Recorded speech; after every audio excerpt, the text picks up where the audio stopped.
Countdown for blastoff. X minus 5, minus 4, minus 3, minus 2, X minus 1. Fire!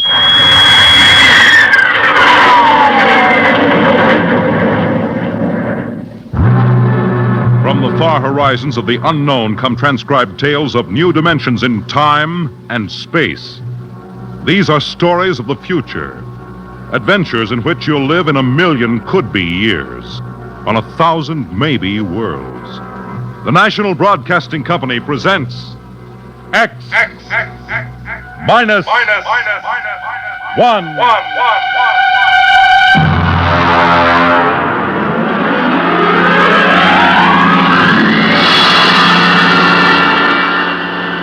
Tonight's story, Mars is Heaven.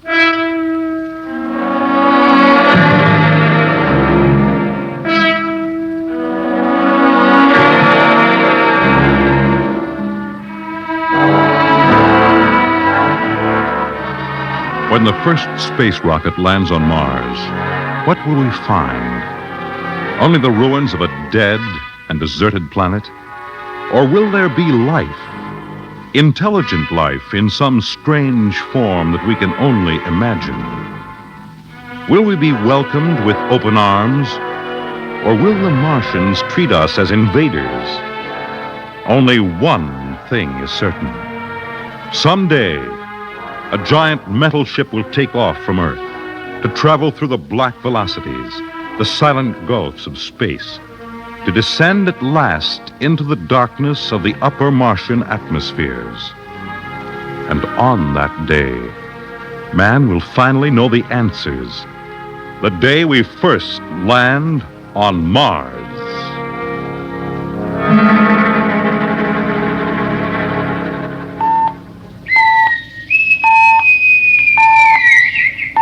Now hear this. Now hear this. Approaching critical deceleration. Fasten gravity suits. Stand by to land. There it is. We've intersected the course vector, sir. All right, Mr. Lustick. Over to manual control. Aye, sir. Masters, sound general quarters. Aye, sir. Mr. Lustick, what do you make of the terrain? There seems to be a heavy ground, Miss Captain. We won't be able to use the infrared lights. And we'll have to come in on radar. Isn't that a little risky, sir?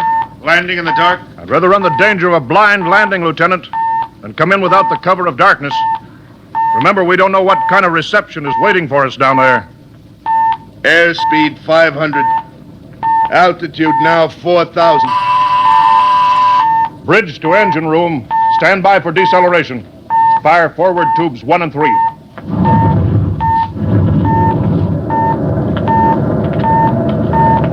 Steady as she goes, Mr. Lustick. As she goes, sir. Airspeed 100. Altitude 1,000. Radar indicates a level stretch dead ahead, sir. Skids down. Skids check. Altitude 500. 4. 350. 3. Up a point now. All right. Let's set her down.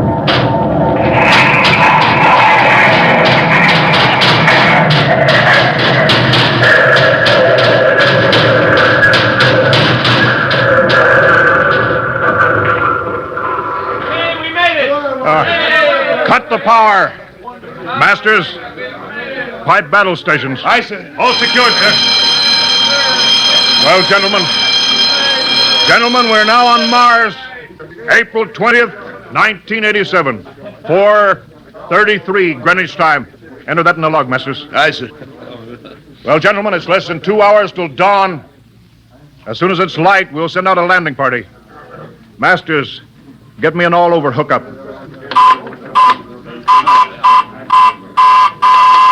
We're all set, Captain. Now hear this. All right, men. The smoking lamp is lit. Well, we're on Mars. The first man shipped from Earth to land here.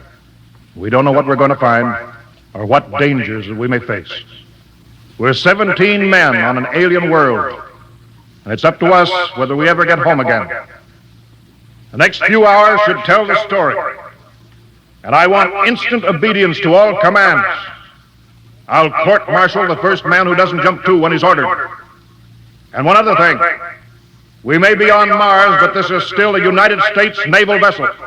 Officers will conduct a personal and weapons inspection in 1 hour. That's all. An inspection, Captain? Now? Mr. Lustig, we've got an hour and a half to sweat out before we find out what's outside that airlock. I'd rather have a man worried about his stripes than about what's waiting outside on Mars.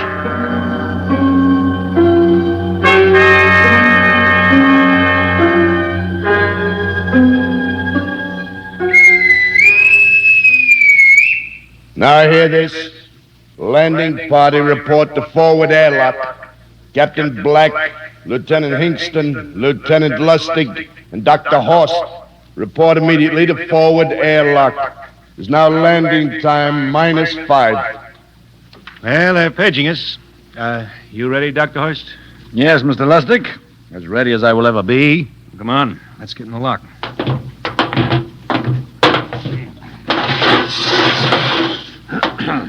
Hinkstone, Lustick, and Hurst reporting in the airlock. Very well, sir. The captain will join you.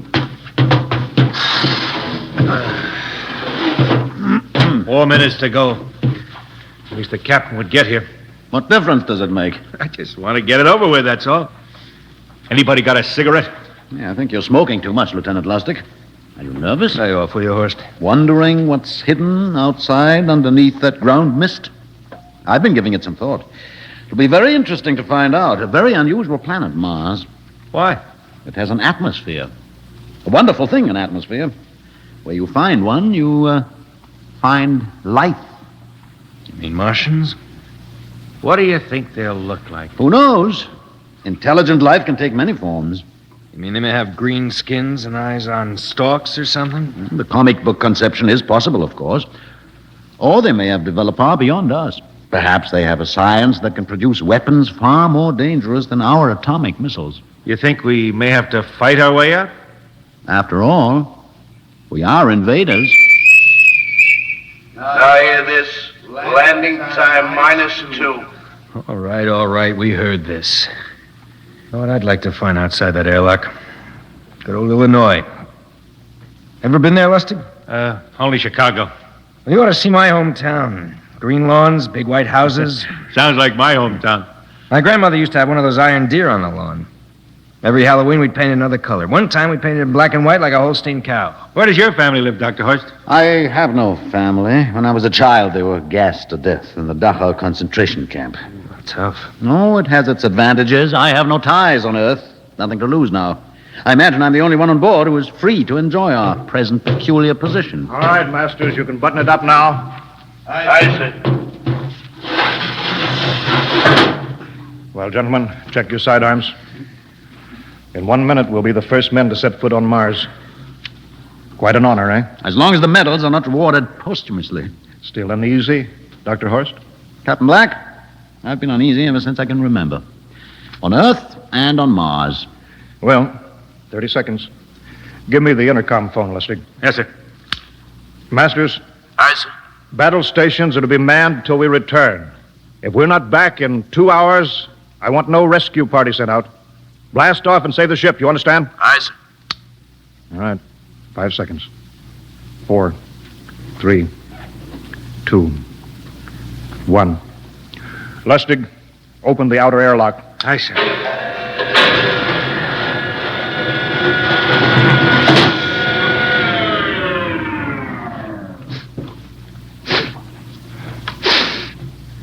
It's fresh air. Let's go. All right, now, take it easy. It's too dark to move fast. Quiet, isn't it? Not even a wind. Can't see anything through this ground mist. Quiet. We don't know what's out here. All right, come on. What the quiet? Captain, I could swear that sounds like a rooster. I don't hear it anymore. Very homely but unlikely sound. A rooster crowing on Mars? Hinkstone, Aye, sir. set that machine gun 25 yards to the flank. We'll stay here till the ground mist lifts. Aye, sir. What do you make of the ground, Horst? Grass. Plain grass.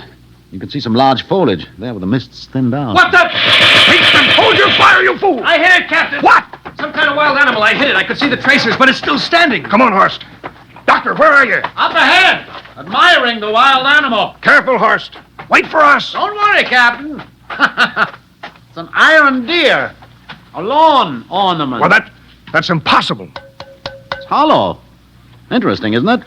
A whitewashed Victorian iron deer sitting on a lawn in the middle of Mars. I don't understand. Look around. The mist's lifting. Hey, Captain, look there. It's a house, a regular old-fashioned house. But, sir, on Mars. Good Lord. I haven't seen carved scrolls and gingerbread like that in years. Look at that porch swing. The geraniums. There. I told you it was a rooster, Captain. Give me the glasses, Lustick. I want to take a look through that front window.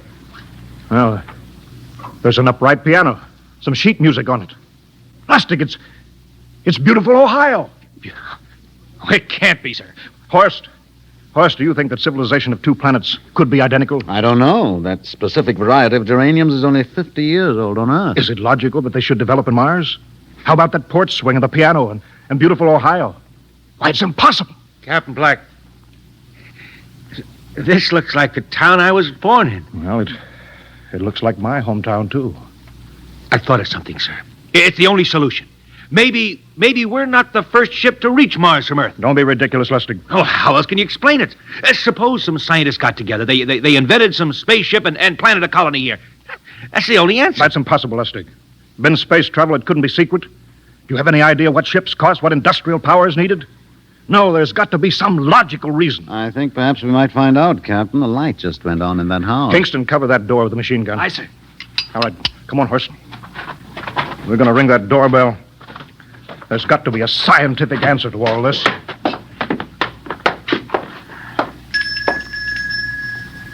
And there's something moving in there. Stand back, Hurst. Give me a clear shot. Are you sure a bullet can stop a Martian? Steady now.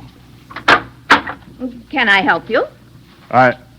Well, we... If you're selling anything, it's much too early. No, wait just a minute. What town is this? What do you mean? Are you census takers? No. We're strangers here. We want to know how this town got here. Is this a game? No, it's not a game.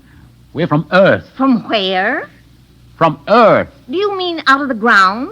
Are you sure you're feeling well? Madam, we came in a flying ship across space. We're from the third planet, Earth. This is Mars. Now do you understand? Mars. You go away now, you hear? I'll call my husband from upstairs and he'll chase you. Go on. But this is Mars, isn't it? This is Green Lake, Wisconsin, in the United States of America. Bounded on the east by the Atlantic and on the west by the Pacific. Now go away. Goodbye. Hurst, do you suppose it's really possible? I've got to find out more about this. I told you I'd call my husband. Now you go away. You've got to tell me one thing first. What year is this? Year? 1928, of course. For goodness sake. You hear that, Hurst? And we know it's 1987, and we know this is Mars. Of course, is it possible that we got fouled up, made some tremendous blunder, circled around, and landed back on Earth? In 1928? Well, maybe some switch in time or dimension. Could we have shifted somehow, gone backward in time? Oh, Hurst, this won't hold water. It's not logical. We checked every mile. We went past the moon, out into space. We're on Mars. Lustick out at point. Hinkstone in the rear. Keep that gun at half load. Aye, sir. Hurst, there's got to be some cold, logical solution. Captain. What? That house down the street, the white one with the green shutters. Lustick, what's the matter? I never thought of... Thank God! Lustick, come back here. He's running for that house. That crazy fool. After him, quick. Lustick, stop! Come down off of that porch. Grandpa! Lustick, what the devil do you think you're doing? Albert! Grandma! Grandpa, it is you. Lustick, what is going on here? Albert, it's been so many years. How you've grown, boy. It's so good to see you. Lieutenant Lustick! Oh, Captain, Grandma, I want you to meet my friends.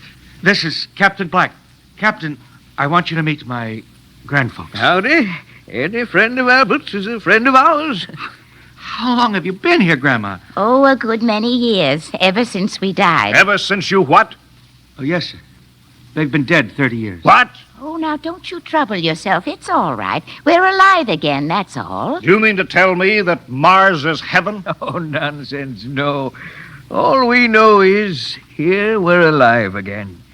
And who are we to question God's infinite ways? Well, Lustig, we're going back to the ship. Captain, I want to talk to my grandfather. Lieutenant Lustig, I don't like any part of this. You'll come back with us if I have to club you and carry you. I see. Now, let's go. Heaven only knows what they've run up against back at the ship.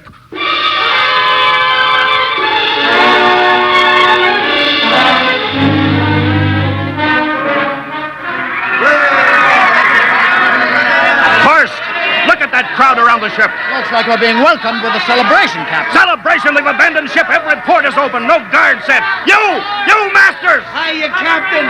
Meet my old dad. Dad, that's Captain Black. He's not a bad guy for an officer. Hinkstone! What's it? Bring that band back. Use force if you have to. Excuse me, sir. There's my Uncle George. Hinkstone! I'll be right back, Captain. Uncle George. What the devil is going on here? Understand, sir? They've all found friends and relatives. They're all here. You're right, Captain. I've counted. The whole crew's out in the crowd. But I gave orders. Definite orders. You don't understand, Captain. I understand mutiny. I don't care how many relatives show up. I'll have discipline. Johnny! What? Johnny, you old son of a gun! It's you. Edward. Yes. It can't be. Oh, of course it is. Johnny, Ed. you old... Ed. Dr. Hurst. This is my brother, Edward. How do you do? Hello, sir. It's wonderful to see you, Edward. Look, I've got to get back to my ship. Oh, Johnny, wait. I almost forgot. Mom's waiting at home. Mom. Yeah, and Dad, too. Mom and Dad are alive? Then you're real, Ed. Well, of course. Don't I feel real? How's that, huh? Why, Ed! We've got lunch for you, Johnny. Mom's making corn fritters. Dr. Hurst, haven't you found anybody? No, Captain. I have nobody. Oh, then you come on home with me, right, Ed? Why, sure. Hurst, you wouldn't believe it, but it's been 35 years since I had Mom's corn fritters. By George, 35 years.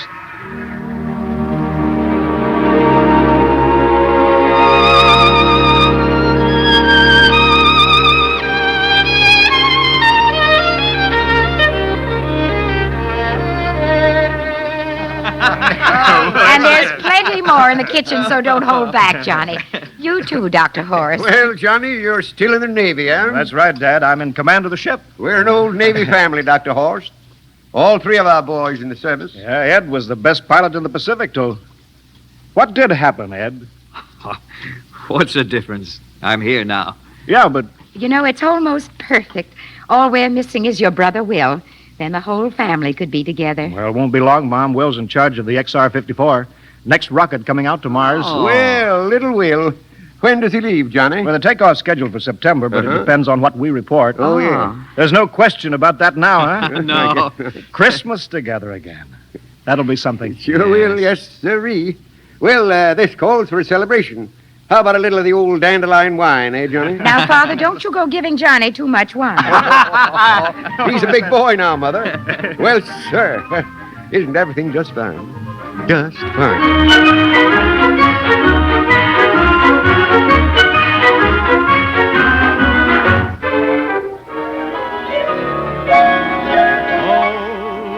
I'll be melancholy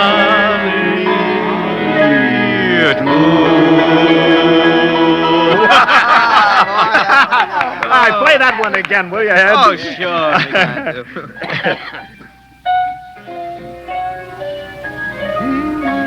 Well, Dr. Hurst, what are you doing sitting over here alone? What do you think of my little family? Very nice.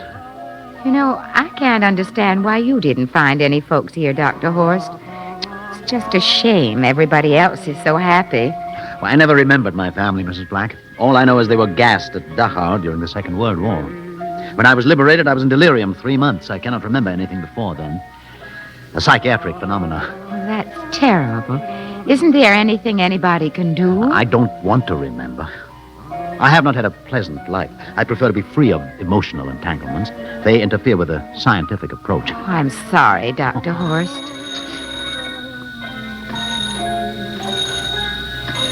Oh, I'll get it. That's our ring, long and 3 shorts. I remember that. Well, maybe we'd better call it a night. You must be getting tired, Johnny. I'd better be going back to the ship. Nonsense. You stay the night. We insist. I just couldn't rest thinking of you all alone on that ship. I'll be all right. Well, good night. Oh, wait a minute, Dr. Horst. That phone message was for you. Me? Yes, that's right. A message from Anna. Anna? I don't... Well, there, she must be an old friend. Isn't that nice? I don't... You sure it was for me? I don't remember any Anna. Well, she asked if you were better. Perhaps she's someone who knew you at Dachau. Anna? She said she's coming over here first thing in the morning. So you'll have to stay over. Yes, Well, but... that settles it then. You stay here, Horst. You can bunk with me in my old room. Yeah, but Johnny, we thought you'd like to be with Edwin. So you could talk the way you used to. Well, we can't put Dr. Horst on the daybed. I think we better share the room tonight. Be plenty of time for talking, Ed. Yes, I guess so. I suppose I better drop back to the ship. You know, Ed, security check. Why do you have to do that here? I don't know, Mom. There's no good reason, I guess. Suppose we skip it tonight, huh? Well, good night, everybody. Oh, it's good to have you home, Johnny. It's good to be home, Mom.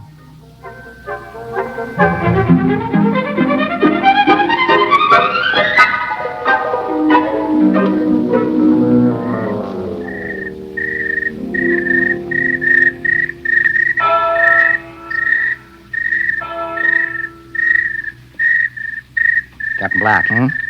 You asleep? No, I've been thinking about what we were expecting. Green-skinned Martians. All the time there was only Mom and Dad and Edward waiting. That's funny what tricks your imagination can play on you. Well, I guess Mars is heaven, Horst. You know, I've been thinking about Martians, too. Captain, just suppose there were Martians, and they saw us land, and suppose they thought of us as invaders. What would be the best weapon they could use against our atom bombs, huh? I don't see what you're getting at. They would want to disarm us first, huh? To wipe out all suspicion, to make us feel at home. Captain, suppose this house isn't real. Suppose the people are just images, stolen from our own memories by Martians, created for us by telepathy, hypnotism. Oh, that's the craziest theory I ever heard. Maybe that's why there was no one for me, because in all my life there is no happy memory, no real loved person, not even my mother. I don't remember her, only the piles of rotting corpses at Dachau. There was no happy emotion for these people to recreate. How about that phone call? Anna? Yes, Anna. I didn't remember who she was, but I do now. I just remembered. When I was freed from Dachau, sick, delirious, I raved about a wonderful, kind nurse named Anna that took care of me. Well, there you are. It's logical. She's coming to see you tomorrow. But there was no Anna. I'd been nursed by a man. What? Anna was only a dream. And there's only one way they could have learned about her, by reading my subconscious mind. That's impossible, Horst. Why? The whole crew was thinking of home. Suppose the Martians read our minds. Yes, but if there are Martians... If there are, they have us separated. Each man in a different house, sleeping, trusting. No one at the guns. I left my pistol downstairs.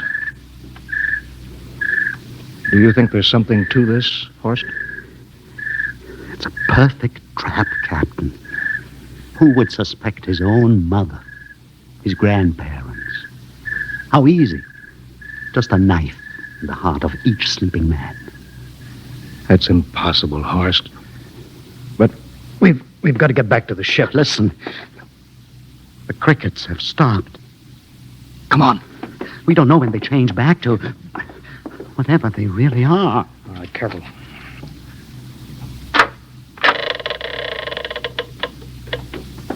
Where are you going, John? Ed, we wanted a drink of water. That's all, Ed. You're not thirsty, John. You don't want a drink. Look out! You don't want a His drink. face! It's changing! He's a Martian! Run, Hurst! Run! You can't get away, John. This way, Hurst! Hurst, where are you?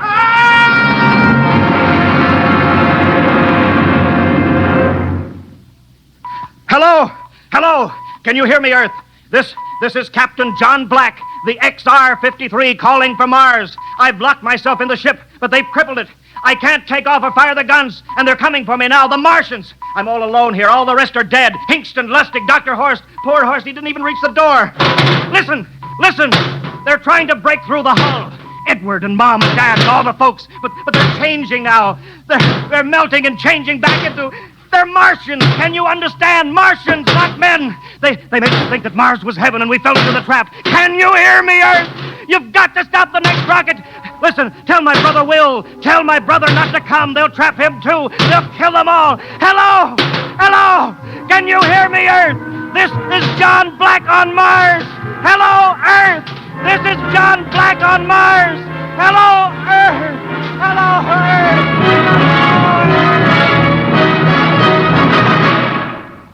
Tonight, X-1 has brought you the science fiction classic, Mars is Heaven, written by Ray Bradbury and adapted for radio by Ernest Kinnoy.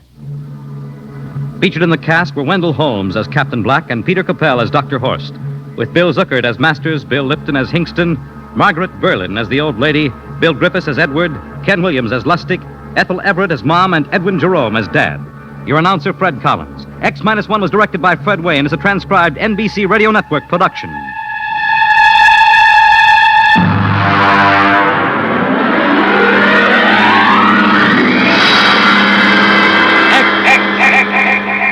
X-1.